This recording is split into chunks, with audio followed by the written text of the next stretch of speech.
The rosewood imperial ballroom gleamed like a crown jewel beneath its opulent chandeliers. Walls dressed in cream and gold caught every flicker of light, refracting warmth and grandeur through the glittering prisms of crystal and marble. It was the annual Hearts for Tomorrow Gala, a charity event dressed as nobility but danced on the stage of spectacle. For the city's elite, it was less about giving and more about being seen giving. At 24, Amelia Hart moved through the elegant crowd with the quiet precision of someone used to go and unseen. Her black catering uniform was spotless, pressed, every crease in place, as if it might shield her from judgment. Working these high society events meant blending into the background, appearing only when summoned and vanishing before becoming inconvenient. She balanced the silver tray in her hands with the ease of someone who had done it 1,000 times before. Champagne glasses clinked gently as she offered them to guests who didn't make eye contact,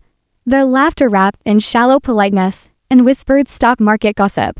Her sensible heels clicked gently against the ballroom's marble floors, each step measured, controlled. In this world of wealth and power, one wrong move could cost her far more than embarrassment. Then her phone vibrated in her apron pocket. "Rachel, how's your mom today?" The message brought a brief, flickering smile to Amelia's lips. Her mother, Diana Hart, had been having a good day. That meant the new medication was finally kicking in, though the cost was a monthly Everest. Amelia worked 3 jobs just to keep them afloat.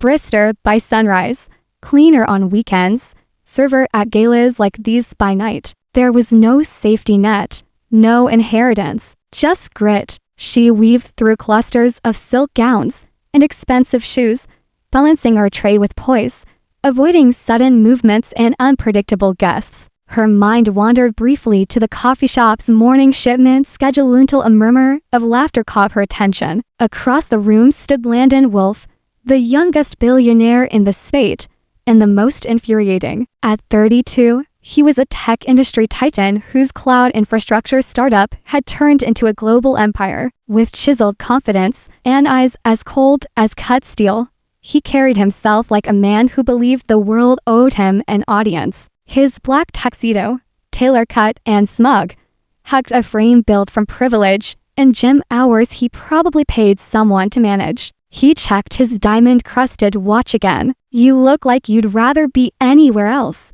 said a voice beside him. His brother, Julian Wilf, handed him a glass of champagne. Riveting, Landon replied dryly, "I can't get enough of the tax-deductible performances and tales of someone's third vacation home." "You ever thought about trying joy?" Julian teased. "Emotions are a distraction. Numbers don't lie," Landon muttered, barely looking up. Meanwhile, Amelia was approaching with her tray, entirely unnoticed. She had served the Wilf brothers before. They never acknowledged Heron. That was fine. Some rich men leered, others barked. The Wilf brothers ignored her existence entirely, which was oddly preferable. But fate had grown impatient. The mistake heard round the ballroom as Amelia approached the corner where Landon stood. Her heel caught on a loose thread in the carpet. The tray tilted, just slightly, but enough to send a single glass of red wine sailing into the air. Time seemed to slow. The crystal glass arced with a delicate grace, spinning once before slamming against Landon's chest. The deep crimson spread across his white shirt and sleek black tux like a blood stain on porcelain. The ballroom went silent. Conversations died mid-sentence. Dozens of heads turned, whispers blooming like wildfire. Amelia froze, her breath caught. Her heart thudded as if it could shatter her ribs. Landon looked down at his soaked designer shirt, then up his jaw tight, his eyes sharp with disbelief. "I'm so sorry," Amelia began, fumbling for a napkin. He stepped back from her like she was radioactive. "Are you kidding me?" His voice sliced through the hush like a guillotine. "This suit costs more than your yearly income." Phones started to rise. Lens is silently recording. "Sir, it was an accident. I'll pay for the cleaning." "Pay?" He laughed, without warmth. "You think you can fix custom Italian silk with quarters and apologies?" Julian put a hand on his brother's arm. Landon breathed. "It's just a shirt." But Landon wasn't done. His simmering irritation had found a target. "This is what happens when you hire people who don't understand quality. He sneered. She probably thinks this came off a rack at Walmart. The crowd round them was still, phones in hand, watching, judging. Amelia's face burned with shame.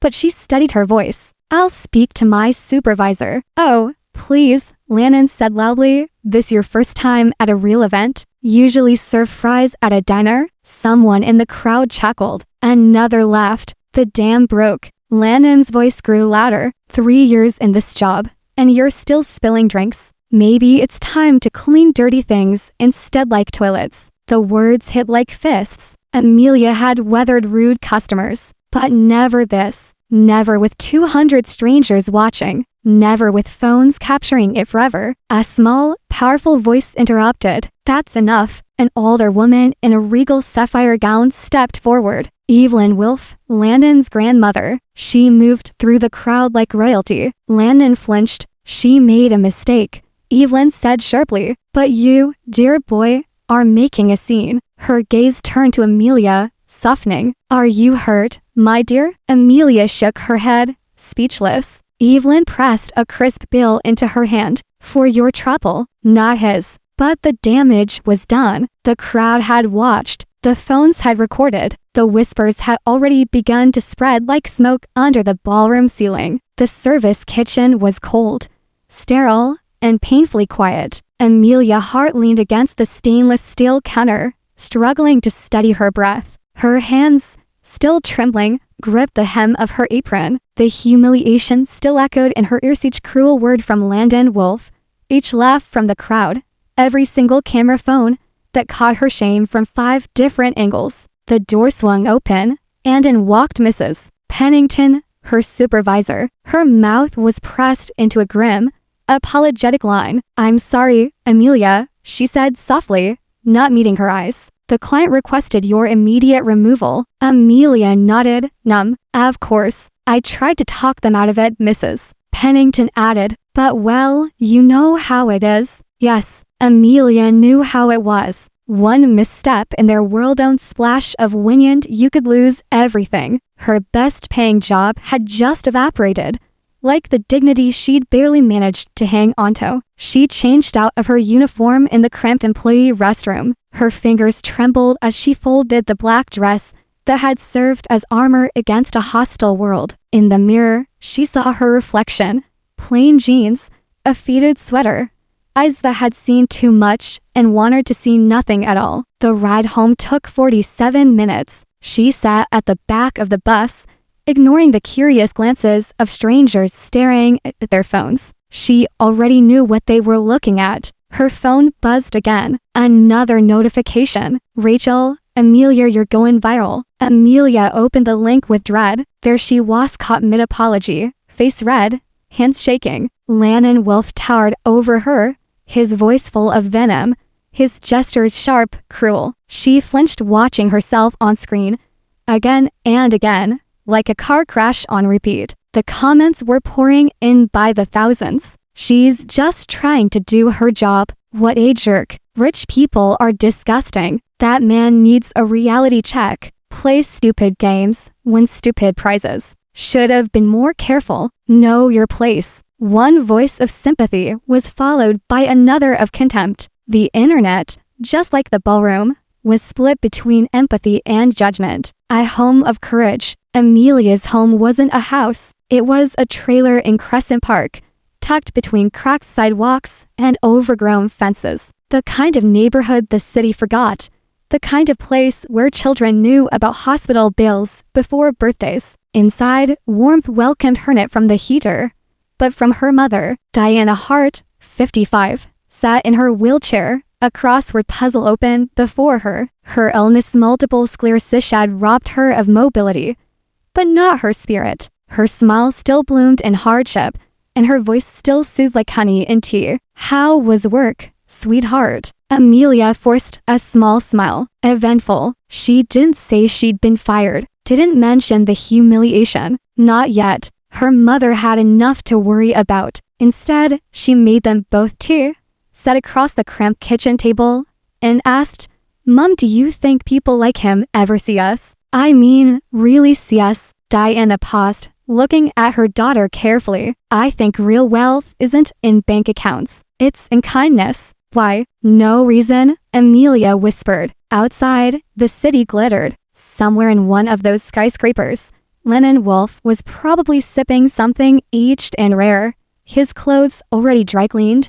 The evening a footnote. Meanwhile, Amelia stared at her empty wallet, wondering how she'd pay for the next round of medication. Viral flame. By midnight, the video had been shared over 50,000 times. The hashtag LandonWolfExposed was trending. Celebrities began to comment. Talk shows picked it up. Even political commentators weighed in wealth inequality had a new face. The world was watching. In her tiny bedroom, Amelia lay in bed listening to her mother's soft breathing through the thin wool. She stared at the ceiling, knowing sleep wouldn't come. The incident had changed everything. But it wasn't over. The wolf awakens. Across the city, in a penthouse high above the chaos, Lennon Wolf woke to a phone that wouldn't stop buzzing. 47 missed calls, hundreds of unread messages. His assistant, Thomas Grayson, was the first to get through. Sir, we have a situation. What now? Landon groaned, rubbing his eyes. The video, the one from the gala, it's everywhere. CNN, BuzzFeed, TikTok, Reddit. Even the Wall Street Journal ran it with the headline, Tech Billionaire Loses Cool on Working Class Woman. Landon sat up, blinking. It's not good, Thomas continued. Stock futures dropped 9% overnight. 3 major sponsors are pulling out of next quarter's tech summit. And, Landon groaned. And what? And we know who she is. Her name's Amelia Hart. Age 24, works 3 jobs, lives in Crescent Park. Full-time caregiver for her mother who has multiple sclerosis. Her dad passed away when she was 15. No criminal record. Volunteers at St. Jude's Children's Hospital on weekends. There was a long pause. She lost her highest-paying job because of you, Thomas added quietly. Landon stood, walking toward the massive windows. The city looked different today. Guilt, firm and bitter, settled in his stomach. She's just a kid, he muttered. Not a kid, Thomas corrected gently. A fighter. Landon's silence was loud. She's become a symbol. Justice for Amelia is trending worldwide. Corner Cafe, new reality. The next morning, Amelia arrived for her shift at the Corner Cafe. Her manager, Peter, offered a sympathetic nod. Rough night, he asked. She nodded. Yeah. He glanced out the window. Brace yourself. People were outside not for lattes. They were there for her. Inside, customers whispered, pointed. One woman approached. You're the girl, she said gently. From the video, Amelia smiled politely. Can I get you something? You're brief. He should be ashamed of himself. She slipped a $20 into the tip jar. Stay strong, sweetheart. Others followed. Some were kind. Some were curious. Some wanted selfies. A few were cruel. One man ordered coffee while filming her, hoping for another viral moment. By noon, she was emotionally drained. She sat in the back break room, staring at her phone, over to point for million views. She was internet famous, but not by choice. Peter entered, looking uncomfortable. Corporates getting nervous. They're feeling pressure. Amelia stood. You want to let me go? No, he said firmly. You're the best worker I've got. But heads up, there may be protesters. Press. This isn't going away anytime soon. Enter the journalist. That evening, Gracelyn, an investigative reporter for Channel 9, sat in her car outside Amelia's trailer. Her instincts told her this wasn't just a viral clip. It was a human story worth telling. When Amelia returned home, Grace approached carefully. Miss Hart, I'm Gracelyn from Channel 9. I'd like to hear your side of the story. Amelia froze. I don't think that's a good idea. I get that. But Landon Wolf's PR team is already rewriting the narrative. If you stay silent, they'll speak for you. Inside, Diana Hart watched through the window, eyes filled with worry. What would you want me to say? Amelia asked. Whatever you want. Your voice. Your truth. Amelia glanced at her mother, then back at Grace. Give me a moment. An apology that fell flat. Back in the glass towers of Wilf Enterprises, Landon paced his office. She returned the flowers, Thomas announced as he entered. The driver said she was polite but firm. Didn't even open the card. Landon sighed. What about a job offer? She'd see it as a bribe. I'm trying, Landon muttered. She's not playing by billionaire rules, Thomas replied. For the first time in his life, Landon felt powerless. His money couldn't buy silence, couldn't undo pain, couldn't repair the reputation he'd shattered in seconds. The interview. That night, Grace sat in Amelia's modest living room. The camera was set. Diana,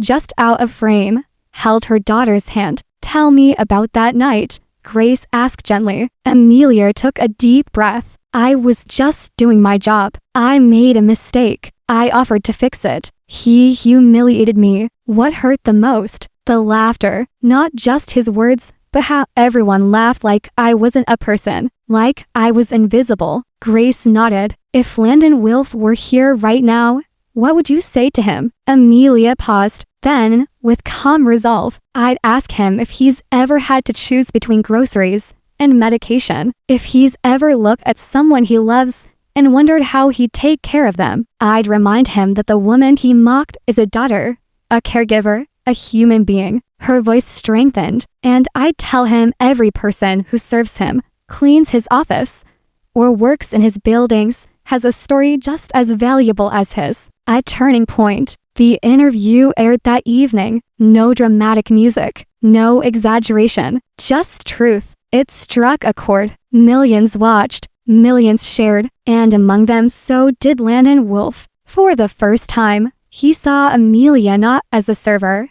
not as a mistake, but as a person, as someone whose quiet strength had survived humiliation, whose love for her mother could not be measured in banknotes, as someone who had reminded the world and him what dignity looked like. And the next phase of his journey was about to begin. The sun spilled through the floor-to-ceiling windows of the Wilf penthouse, casting golden light across polished floors, designer furniture, and in-touch luxury. But Landon Wilf sat hunched at the edge of his California king bed, elbows on knees, hands in his hair, drowning in silence. He'd built an empire with logic, with data, with precision. Mistakes belonged to other people. Regret, that was for those who couldn't afford the solution. But now, the internet had dubbed him the gala tyrant. His company, Wilftech, was hemorrhaging credibility. 3 board members had demanded an emergency meeting. Stock had dropped 8.2% and climbing. Sponsors were canceling appearances. The damage was real, but that wasn't what haunted him. What haunted him was her voice. I'd ask him if he's ever had to choose between groceries and medicine. Amelia Hart's words replayed over and over from the interview, her quiet pain more cutting than any financial loss. She's not just a girl, Landon whispered to himself. She's everything I'm not. The seed of change. In the hours following the broadcast, Thomas Grayson, his trusted assistant, that compiled a report of potential options for PR recovery, donation pledges, photo ops, legal distancing, even therapy for show. Landon ignored them all. None of this is real, he muttered. You're right, Thomas admitted. And it won't matter. People don't want a press release. They want a conscience. Landon stood and stared out the window. I don't want to be the man in that video anymore, he said. Then don't be. But how? Start by doing something real. And for once, Landon didn't roll his eyes. First steps, stumbling forward. That night, Thomas returned with a simple idea. There's a community center in Riverside Park. Carlos Rodriguez runs it. Soup kitchens, clothing drives, reading programs. No cameras, no press, just service. Landon paused. They'll know who I am. Not if you don't tell them. Use your middle name. Go in as Michael. Do the work. No speeches. No grand gestures. The next morning at 6:00 a.m., Michael Wilf walked through the back entrance of the Riverside Community Center, wearing jeans and a plain gray t-shirt. No Rolex, no cologne, no entourage. Carlos, a weathered man with calloused hands and eyes that missed nothing, greeted him with a skeptical look. You ever worked a soup kitchen before? No, sir, Landon replied. but I'm a fast learner. Carlos handed him a pair of plastic gloves, scrambled eggs, and mop buckets. Welcome to the team. Reality hits back. The hours dragged. Landon chopped vegetables until his wrists ached. He poured coffee, served eggs,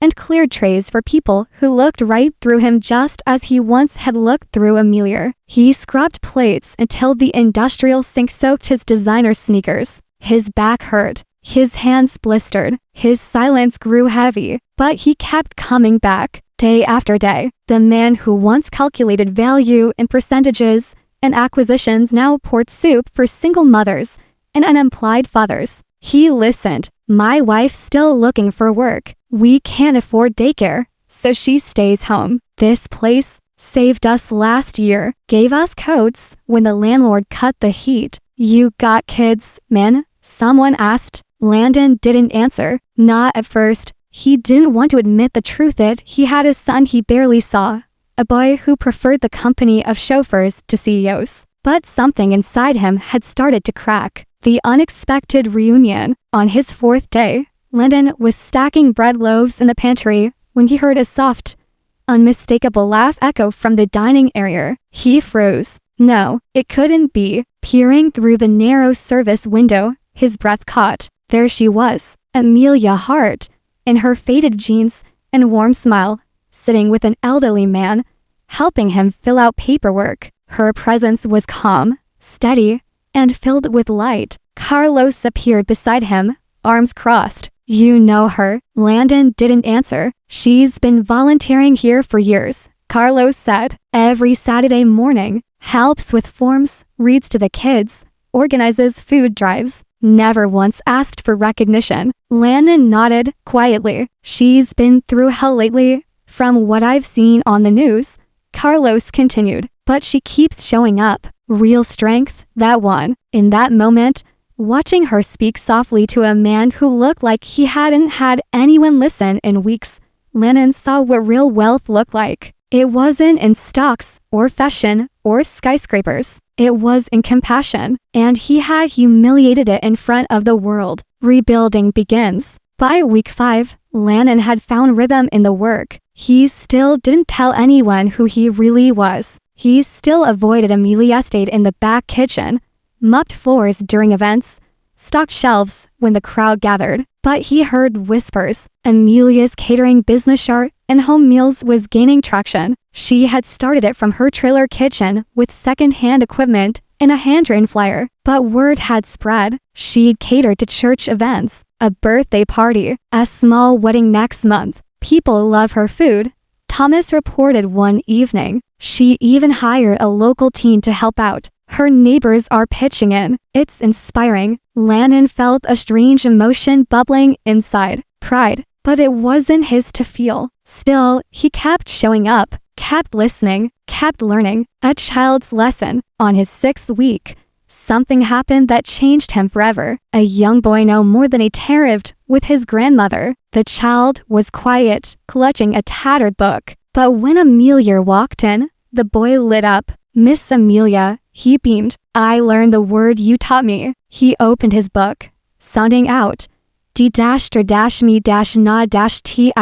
Amelia beamed. That's beautiful reading, Bobby. Landon stood in the corner, mop in hand, heart twisted. This woman he once reduced to a punchline was building children up, one word at a time. She was showing the world that kindness was louder than cruelty, and he had a long way to go. The resolve to do more. That night, Landon called Thomas. I want to make a public statement, he said. Careful, Thomas replied. PR will want you to spin it. Protect yourself. No, Landon said. No scripts, no excuses, just truth. You sure? For the first time in my life, I think I am. The boardroom at Wilf Tech HQ had never felt so still. Every major executive, legal advisor, and publicist sat at the table, staring at Landon Wilf with varying shades of anxiety. The air was thick with disbelief. You want to hold a press conference?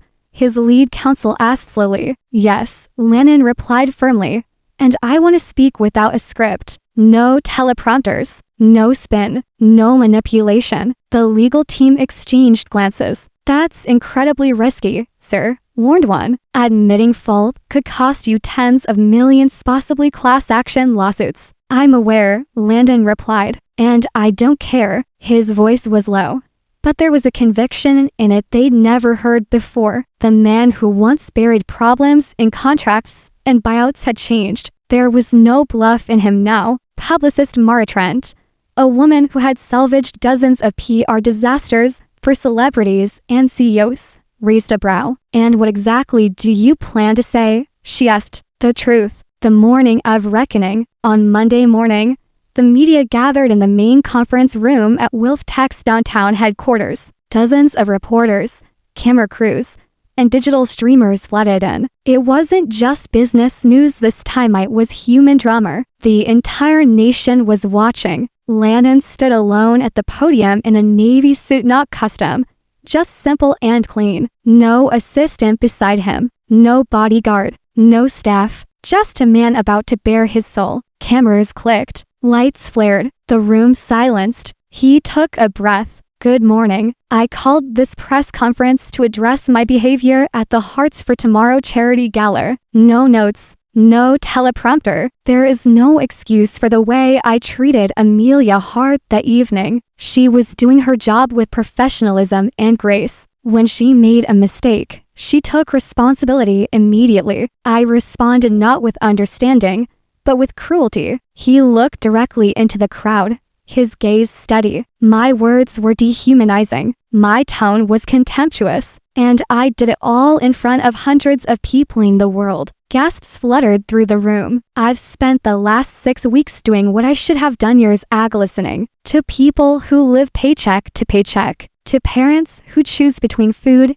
and medicine, to communities that don't need billionaires with speeches, they need neighbors with compassion. He swallowed, hands tight on the podium. Amelia Hart is more than a viral moment. She's a daughter, a caregiver, a volunteer. She has shown more dignity in a month than I have in a decade. The room was silent. I cannot undo the damage I caused, but I can learn from it. I can grow because of it. He continued, his voice softer now. Effective today, I am establishing the Heart Fund with an initial $5 million contribution to support working-class families facing medical emergencies. A pause. Then, and I will continue volunteering God for publicity, but because I need to remember what humanity feels like. Service, not status. That's what heals. He stepped back. That's all. No questions. No backpedaling. Just silence, seeing the sound of something shifting. Amelia's world shifts again. 2 days later,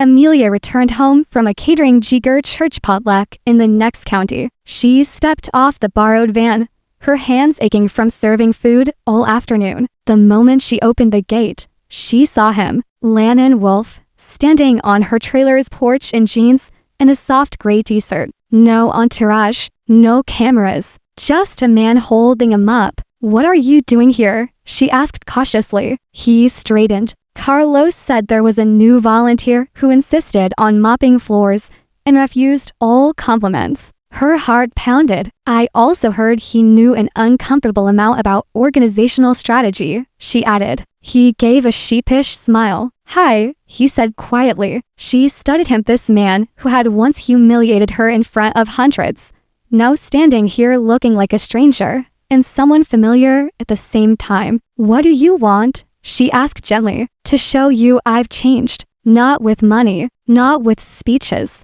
with time, with work. You can't just mop floors and expect forgiveness, she said. I know. Silence stretched between them. You destroyed my job, my dignity, she said. You made me feel like nothing. I know, he said again. I hate the man who did that to you. She folded her arms. Apologies are words. Then let me show you with actions. He took a hesitant step forward. I don't want you to forgive me because I said sorry. I want to earn back the right to call myself decent. Amelia watched him for a long moment. In his eyes, she saw no manipulation, no arrogance, just shame, sincerity, and something new. Hope. rebuilding side by side. The weeks that followed were slow and cautious. Lannan kept volunteering, always choosing the tasks no one else wanted. Dishwashing, cleaning bathrooms, hauling crates. He never sought attention. He never brought up the past. It took Amelia a month to say more than a sentence to him, but slowly, through soup ladles and food drives, their conversations grew. She taught him how to stretch a grocery budget for families of 6. He taught her how to file for business permits and schedule catering workflows. "You're good at this," he told her one day while they organized winter coat donations. "At what? Feeding people. At building something from nothing." She shrugged. "I didn't have a choice." I think that's the definition of resilience. Amelia studied him. He no longer looked like the man from the video. No sharp suits. No smug arrogance. Just someone trying, failing, and trying again. "I see what you're doing," she said. "You're becoming human." He gave a soft laugh. "Takes more work than I thought." "Good," she said. "Because the man you used to be, he wasn't worth knowing." Something grows in the space between. Spring crept over the city. Trees bloomed. The cold softened. And so did something between them. They cooked together for the shelter. She showed him how to season rice. He showed her how to track profit margins. One night, after a long shift serving a family reunion at a nearby church, Amelia leaned against the van. "You're not bad company anymore," she said. Landon smiled. "That's the nicest thing anyone said to me in years." They laughed, and something cracked open. The heart learns again. He told her about his ex-wife, who married his bank account, but never loved his soul. About his son, who lived with his mother and rarely called. "He talks more to my driver than he does to me," Lannan admitted one night, his voice breaking. She told him about her father, about holding her mother's hand during MS treatments, about falling asleep on buses between shifts and trying to convince herself her dreams weren't too big. "You're the strongest person I've ever met," he told her once. "No," she said, "just the most tired." But with each passing week, their tiredness turned into trust, and trust turned into something more. The first real moment came not in the warmth of candlelight or under a mistletoe, but in the cramped storage closet of the Riverside Community Center, somewhere between a case of canned peaches and a box of donated mittens. Amelia Hart had just cut her hand trying to open a stubborn box of juice cartons. Landon had seen it happen from across the hallway. He dropped them up, rushed over, and pulled out a first aid kit from a shelf like he'd rehearsed it. "You're bleeding," he said, kneeling. "It's nothing," she replied, pulling her hand away. "I've had worse." "I know," he said softly, looking up at her. "But it doesn't mean you have to keep bleeding alone." Amelia froze. There was no flirtation in his voice, no performance, only truth. And for the first time, her walls cracked, not shattered, not fully, but just enough to let in a breeze she hadn't felt in years. "Okay," she whispered. He cleaned the cut gently, wrapped it carefully, and said nothing more. But something had changed, building a future on paper and grace. Over the next several weeks, Landon became a fixture in Amelia's life, not as a billionaire, not as a savior, but as a helper, a partner, and sometimes a student. She taught him how to plan menus for catering jobs on a shoestring budget. He taught her how to file taxes as a business owner, how to market using local online platforms, and how to manage booking systems. "You could expand this business," Landon said one evening as they wiped down tables after a successful fundraising dinner for the shelter. "Your food, your present site's unforgettable." "I can't afford expansion," Amelia replied. "I'm still working out of a trailer kitchen." "You've got something investors dream of, demand," he said. "People want what you're creating. That's the hardest part." Amelia tilted her head. "And you? What do you want?" Landon paused. "To help, but only if you let me." She looked at him. "I might, one day." A touch of spring. Spring arrived in full bloom, and with it came a shift neither of them could deny. They began walking home together after shifts at the center, talking about books, memories, regrets. Landon shared the story of his first failure, how he launched a company, that crashed within a year. I buried it, pretended it never happened. He admitted, I didn't know how to fail back then, or how to say sorry, or mean it. Amelia shared about the night her father died, night that forced her to grow up before she could finish being a child. I remember watching my mom fold his uniform the next day like it still held him, she said, voice distant. They shared silence, the kind of silence that felt like understanding, not absence. When admiration turned to affection, one Saturday, as they served lunch to a long line of families, a little girl pointed at Landon and asked Amelia, "Is he your husband?" Landon nearly dropped a tray of mashed potatoes. Amelia smiled and said, "No, but you laugh like he's funny,"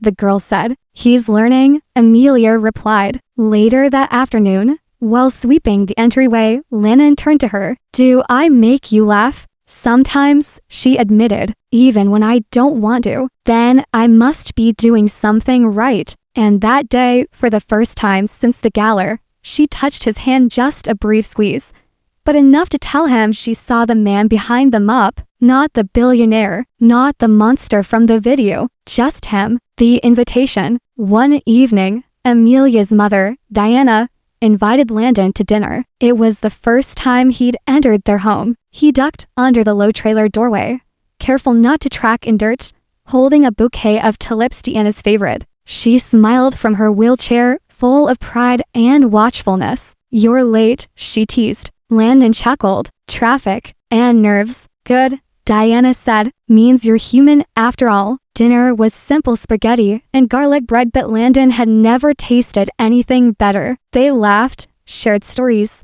even played a board game Diana insisted on winning. After dinner, as Landon washed dishes with Amelia, she looked at him and said, "You're not the same man I don't want to be," he said. "Not ever again. You're becoming someone I could trust." He stopped drying a plate. "I'd like that," he whispered. More than anything, the first real step. A week later, Landon organized a surprise event, a small community showcase at the park where Heart and Home Catering would provide food, free of charge, sponsored anonymously by a local donor. Amelia didn't know it was him. She only knew her business had been given a platform. That night, as she handed out trays of her famous chicken pot pie and smiled at the crowd that had come not for sympathy but support, she turned and found Landon standing behind her. "You did this," she said. He shrugged. "You just needed a stage. I never thought I'd be on one with you." "Neither did I," he said. "But here we are." The crowd clapped for her, but she turned to him, smiled, and whispered, "Thank you." A love quietly formed. There was no dramatic kiss under the stars. No music swelled in the background. Just small things. His hand brushing hers when they passed plates. Her smile when he mispronounced bouillabaisse. His blush when her mother asked if he was staying for breakfast. Her tears when he bought her new kitchen tools, not expensive ones, just practical ones, wrapped in simple brown paper. They fell in love not with fireworks, but with kindness, not with flowers, but with shared work, not with drama, but with dignity. And when the world stopped paying attention to the viral video, they didn't stop showing up for each other. The smell of cinnamon and baked apples drifted out from the modest trailer kitchen onto the street outside, where kids played with chalk and an elderly neighbor watered her garden with a rusted hose. Inside, Amelia Hart was elbow deep in pastry dough, her hands moving with the grace of years of practice. The kitchen, though small, now glowed with life thanks to a recent upgrade. Her counters were new. Her mixer no longer groaned in protest. The industrial oven thou second-hand worked like a dream. Landon Wilf had delivered the appliances himself, refusing any thanks. "These are gifts," he told her. "They're investments in you." But they both knew what he really meant.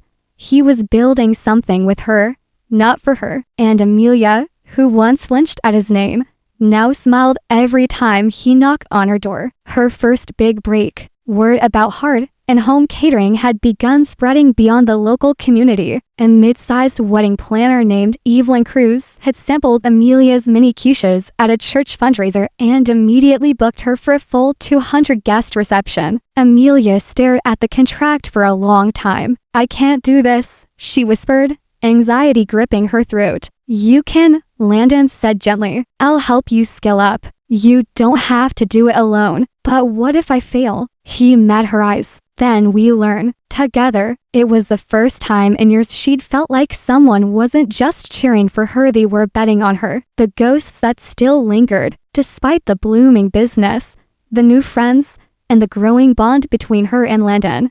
Shadows still lingered. One afternoon, Amelia and Landon were shopping at a local market when a man snapped a photo of them. "Look who it is," the man sneered. "The billionaire and the girl who cried poor." Amelia's face paled. She froze, memories of the gala humiliation rushing back like a tidal wave. Landon stepped between them calmly. "We're not a story," he said. "We're just people. Now, if you'll excuse us." The man walked away, disappointed there was no scene to film. Amelia didn't speak until they were back in the car. "I don't want to go viral again," she whispered. "You won't," Landon replied. "Not unless it's for your food." She laughed through the tears, and the tension broke. But they both knew some scars didn't fade, they just softened. A gesture that changed everything. One Thursday evening, after delivering a catering order, Amelia returned home to find Landon waiting on the porch. He held a box in his hands, plain cardboard,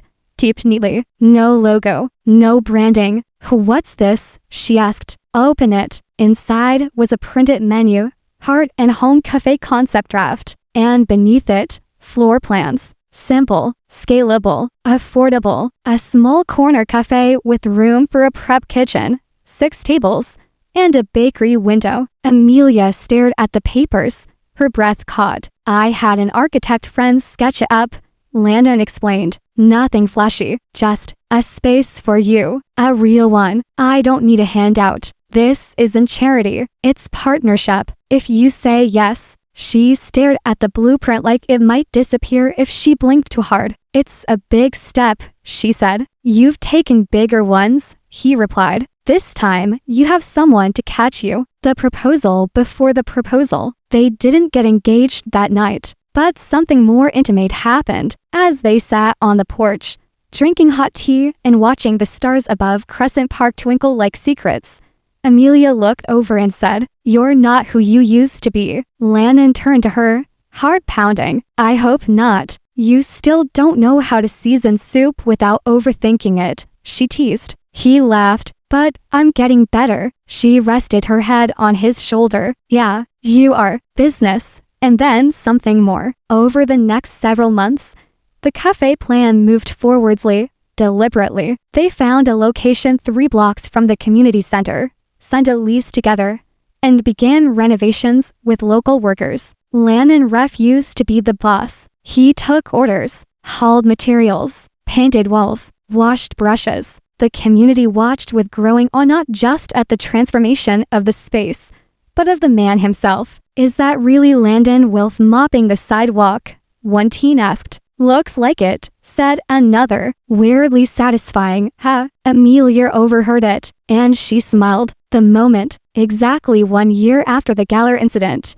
Amelia and Landon stood inside the nearly finished cafe. The counters gleamed, the windows sparkled. The sign hadn't been mounted yet, but the space already felt like home. They were both covered in dust and paint, exhausted and satisfied. Landon reached into his pocket and pulled out something small. Not a velvet box, not a grand display, just a simple silver ring with an engraving inside. "Seen, chosen, loved. I don't deserve you," he said, voice thick with emotion. "But I want to keep becoming someone who might." Amelia stared at him, eyes wide, heart thudding. "This cafe, this life, it's not just yours, or mine. It's ours, if you'll have me." And without hesitation, she whispered, "Yes." The soft golden glow of sunrise peeked over the rooftops of Crescent Park as a line of eager neighbors stretched down the sidewalk outside a brand new cafe. Inside, beneath the freshly painted sign